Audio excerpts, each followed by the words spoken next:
ಮತ್ತೊಮ್ಮೆ ಹೇಳಿದ್ದಾರೆ, ಬಹಳ ಕ್ಲಿಯರ್ ಆಗಿ ಹೇಳಿದ್ದಾರೆ. ಅಷ್ಟೇ ಅಲ್ಲ, ತಾವು ಸ್ಪರ್ಧಿಸಿದ್ರೆ ಸ್ಪರ್ಧೆ ಮಾಡೋದಂತೂ ಖಚಿತ, ಹಾಗೇನೆ ಗೆಲುವು ಕೂಡ ನಿಶ್ಚಿತ, ಆದರೆ ಠೇವಣಿ ಉಚಿತ ಅಂತ ಬೇರೆ ಹೇಳಿದ್ದಾರೆ. ವಿಜಯಪುರದಲ್ಲಿ ಶಾಸಕ ಯತ್ನಾಳ್ ಈ ರೀತಿ ಗುಡುಗಿದ್ದಾರೆ. ನನ್ನ ಹೆಸರು ಅಂತಿಮವಾದ್ರೆ ಸ್ಪರ್ಧೆ ಮಾಡೇ ಮಾಡ್ತೀನಿ ಅಂತ ಹೇಳಿದ್ದಾರೆ. ನಮ್ಮ ಕೋರ್ ಕಮಿಟಿ ಸಭೆಯಲ್ಲಿ ನಿರ್ಣಯ ಆಗುತ್ತೆ, ನನ್ನ ಹೆಸರು ಫೈನಲ್ ಆದರೆ ನಾನೇ ಸ್ಪರ್ಧಿಸ್ತೀನಿ ಅಂತ. ಅಂದರೆ ಯುನಾನಿಮಸ್ ಆಗಿ ವಿಜೇಂದ್ರ ಆಯ್ಕೆ ಆಗ್ತಾರೆ ಅನ್ನುವಂಥದ್ದೇನು ಹೇಳಿಲ್ಲ.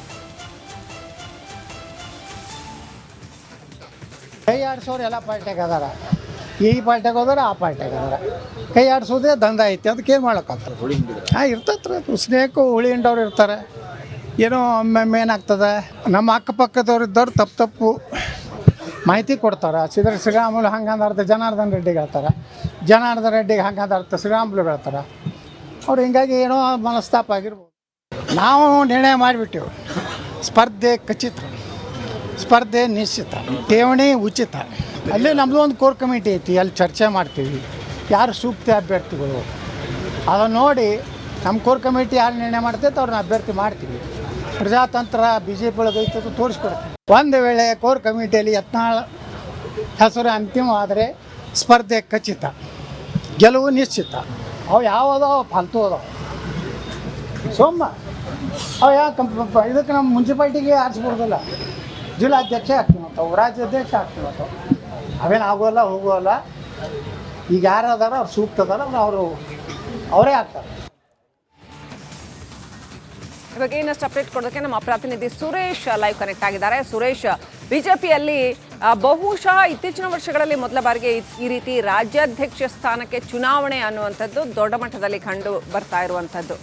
ಸೊ ಇದೆಲ್ಲ ಎಷ್ಟರ ಮಟ್ಟಿಗೆ ಸಕ್ಸಸ್ಫುಲ್ ಆಗುತ್ತೆ ಸುರೇಶ್? ಯಾಕಂತಂದ್ರೆ ನಿಮಗೆ ಗೊತ್ತಿರೋ ಹಾಗೆ MLAಗಳು ವಿಜೇಂದ್ರ ಕಡೆ ಇದ್ದಾರೆ, ಬೇಕಾದಷ್ಟು ಜನ. ಇವ್ರ ಕಡೆ ನಂಬರ್ಸ್ ಏನೂ ಇಲ್ಲ, ಆದರೂ ಕೂಡ ಅವರು ಯಾವುದೇ ಕಾರಣಕ್ಕೂ ತಮ್ಮ ವಿರೋಧವನ್ನು ಬಿಟ್ಕೊಡ್ತಾ ಇಲ್ಲ. ಯತ್ನಾಳ್ ಅವರು ತಮ್ಮ ನಿಲುವಿಗೆ ಖಚಿತವಾಗಿ ಬದ್ಧರಾಗಿದ್ದಾರೆ.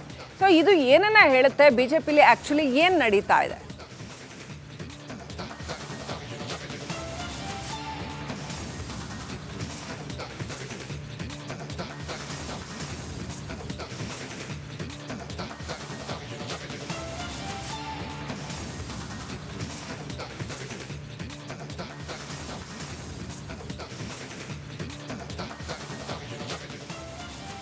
ಬಹಿರಂಗ ಹೇಳಿಕೆ, ನಾನು ಕೂಡ ಸ್ಪರ್ಧೆ ಮಾಡೋದು ಖಚಿತ ಅಂತಕ್ಕಂಥ ಮಾತನ್ನು ಹೇಳಿದ್ದಾರೆ. ಈಗ ಆಗಿ ಒಂದಷ್ಟು ಸಾವು ಮತ್ತಷ್ಟು ಜಾಸ್ತಿ ಆಗುವಂಥದ್ದು.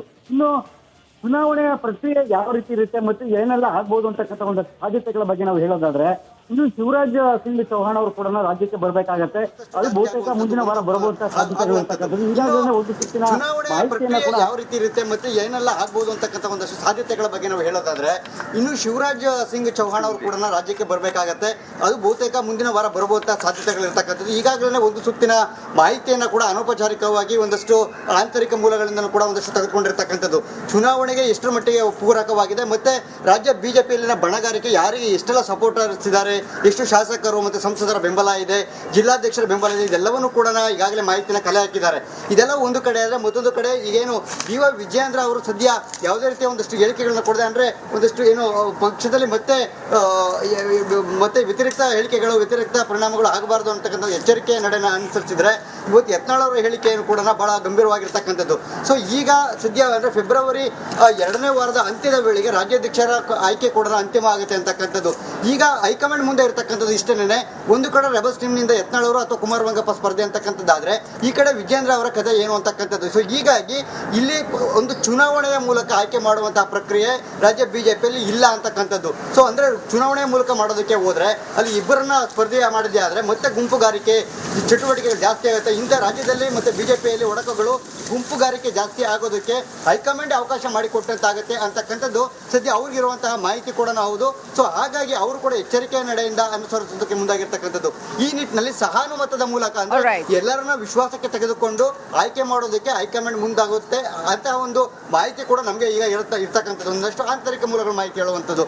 ಸೊ ಹೀಗಾಗಿ ಇಲ್ಲಿಯೂ ಕೂಡ ಚುನಾವಣೆ ಮೂಲಕ ಆಗುವಂತಹ ಸಾಧ್ಯತೆಗಳು ತೀರಾ ಕಡಿಮೆ. ಚುನಾವಣೆ ಮೂಲಕ ಆಗೋದಾದ್ರೆ ಯತ್ನಾಳ್ ಸ್ಪರ್ಧೆ ಮತ್ತು ವಿಜೇಂದ್ರ ಸ್ಪರ್ಧೆ ಇರುತ್ತೆ, ಆದ್ರೆ ಚುನಾವಣೆ ಮೂಲಕವೇ ಆಗೋದಿಲ್ಲ ಸಹಾನುಮತ ಅಂತ ಅಂದಾಗ. Thank you. ಒಮ್ಮೆ ಹೇಳಿದ್ದಾರೆ, ಬಹಳ ಕ್ಲಿಯರ್ ಆಗಿ ಹೇಳಿದ್ದಾರೆ.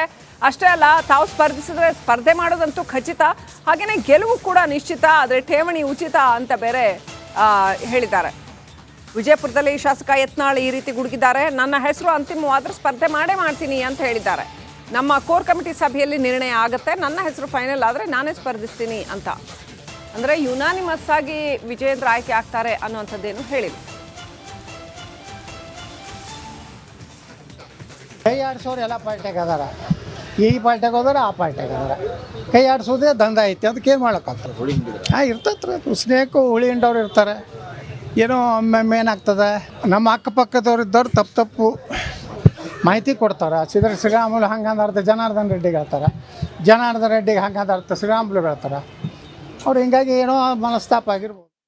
ನಾವು ನಿರ್ಣಯ ಮಾಡಿಬಿಟ್ಟೆವು, ಸ್ಪರ್ಧೆ ಖಚಿತ, ಸ್ಪರ್ಧೆ ನಿಶ್ಚಿತ, ಠೇವಣಿ ಉಚಿತ. ಅಲ್ಲಿ ನಮ್ಮದು ಒಂದು ಕೋರ್ ಕಮಿಟಿ ಐತಿ, ಅಲ್ಲಿ ಚರ್ಚೆ ಮಾಡ್ತೀವಿ ಯಾರು ಸೂಕ್ತ ಅಭ್ಯರ್ಥಿಗಳು ಅದನ್ನು ನೋಡಿ. ನಮ್ಮ ಕೋರ್ ಕಮಿಟಿ ಯಾರು ನಿರ್ಣಯ ಮಾಡ್ತೈತೆ ಅವ್ರನ್ನ ಅಭ್ಯರ್ಥಿ ಮಾಡ್ತೀವಿ. ಪ್ರಜಾತಂತ್ರ ಬಿ ಜೆ ಪಿ ಒಳಗೆ ಐತೆ ತೋರಿಸ್ಕೊಡ್ತೀವಿ. ಒಂದು ವೇಳೆ ಕೋರ್ ಕಮಿಟಿಯಲ್ಲಿ ಯತ್ನಾಳ್ ಹೆಸರು ಅಂತಿಮವಾದರೆ ಸ್ಪರ್ಧೆ ಖಚಿತ, ಗೆಲುವು ನಿಶ್ಚಿತ. ಅವು ಯಾವುದೋ ಫಾಲ್ತು ಅದಾವೆ ಸೋಮ, ಅವು ಯಾಕೆ ಇದಕ್ಕೆ ನಮ್ಮ ಮುನ್ಸಿಪಾಲ್ಟಿಗೆ ಆರಿಸ್ಬೋದಲ್ಲ, ಜಿಲ್ಲಾಧ್ಯಕ್ಷ ಆಗ್ತೀವಿ ಮತ್ತು ರಾಜ್ಯಾಧ್ಯಕ್ಷ ಆಗ್ತೀವಿ ಮತ್ತು ಅವೇನು ಆಗೋಲ್ಲ ಹೋಗೋಲ್ಲ. ಈಗ ಯಾರು ಅದಾರ ಅವ್ರು ಸೂಕ್ತ ಅದಾರ ಅವರೇ ಆಗ್ತಾರೆ. ಇವಾಗ ಇನ್ನಷ್ಟು ಅಪ್ಡೇಟ್ ಕೊಡೋದಕ್ಕೆ ನಮ್ಮ ಪ್ರತಿನಿಧಿ ಸುರೇಶ್ ಲೈವ್ ಕನೆಕ್ಟ್ ಆಗಿದ್ದಾರೆ. ಸುರೇಶ್, ಬಿಜೆಪಿಯಲ್ಲಿ ಬಹುಶಃ ಇತ್ತೀಚಿನ ವರ್ಷಗಳಲ್ಲಿ ಮೊದಲ ಬಾರಿಗೆ ಈ ರೀತಿ ರಾಜ್ಯಾಧ್ಯಕ್ಷ ಸ್ಥಾನಕ್ಕೆ ಚುನಾವಣೆ ಅನ್ನುವಂಥದ್ದು ದೊಡ್ಡ ಮಟ್ಟದಲ್ಲಿ ಕಂಡು ಬರ್ತಾ ಇರುವಂಥದ್ದು. ಸೊ ಇದೆಲ್ಲ ಎಷ್ಟರ ಮಟ್ಟಿಗೆ ಸಕ್ಸಸ್ಫುಲ್ ಆಗುತ್ತೆ ಸುರೇಶ್? ಯಾಕಂತಂದ್ರೆ ನಿಮಗೆ ಗೊತ್ತಿರೋ ಹಾಗೆ MLAಗಳು ವಿಜೇಂದ್ರ ಕಡೆ ಇದ್ದಾರೆ, ಬೇಕಾದಷ್ಟು ಜನ. ಇವ್ರ ಕಡೆ ನಂಬರ್ಸ್ ಏನೂ ಇಲ್ಲ, ಆದರೂ ಕೂಡ ಅವರು ಯಾವುದೇ ಕಾರಣಕ್ಕೂ ತಮ್ಮ ವಿರೋಧವನ್ನು ಬಿಟ್ಕೊಡ್ತಾ ಇಲ್ಲ ಯತ್ನಾಳ್ ಅವರು ತಮ್ಮ ನಿಲುವಿಗೆ ಖಚಿತವಾಗಿ ಬದ್ಧರಾಗಿದ್ದಾರೆ. ಸೊ ಇದು ಏನನ್ನ ಹೇಳುತ್ತೆ, ಬಿಜೆಪಿಲಿ ಆ್ಯಕ್ಚುಲಿ ಏನು ನಡೀತಾ ಇದೆ?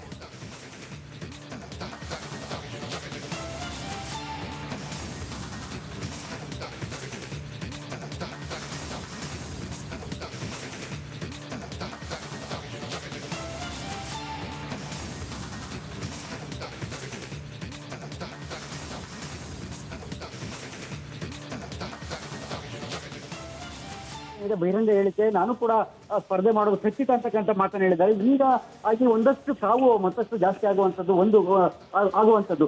ಇನ್ನು ಚುನಾವಣೆಯ ಪ್ರಕ್ರಿಯೆ ಯಾವ ರೀತಿ ಇರುತ್ತೆ ಮತ್ತು ಏನೆಲ್ಲ ಆಗ್ಬೋದು ಅಂತಕ್ಕಂಥ ಒಂದು ಸಾಧ್ಯತೆಗಳ ಬಗ್ಗೆ ನಾವು ಹೇಳೋದಾದ್ರೆ, ಇನ್ನು ಶಿವರಾಜ್ ಸಿಂಗ್ ಚೌಹಾಣ್ ಅವರು ಕೂಡ ರಾಜ್ಯಕ್ಕೆ ಬರಬೇಕಾಗತ್ತೆ. ಅದು ಬಹುತೇಕ ಮುಂದಿನ ವಾರ ಬರುವಂತಹ ಸಾಧ್ಯತೆಗಳು ಅಂತಕ್ಕಂಥದ್ದು. ಈಗಾಗಲೇ ಒಂದು ಸಿಕ್ಕಿನ ಮಾಹಿತಿಯನ್ನ ಕೂಡ ಯಾವ ರೀತಿ ಇರುತ್ತೆ ಮತ್ತೆ ಏನೆಲ್ಲ ಆಗ್ಬೋದು ಅಂತಕ್ಕಂಥ ಒಂದಷ್ಟು ಸಾಧ್ಯತೆಗಳ ಬಗ್ಗೆ ನಾವು ಹೇಳೋದಾದ್ರೆ, ಇನ್ನು ಶಿವರಾಜ್ ಸಿಂಗ್ ಚೌಹಾಣ್ ಅವರು ಕೂಡ ರಾಜ್ಯಕ್ಕೆ ಬರಬೇಕಾಗತ್ತೆ.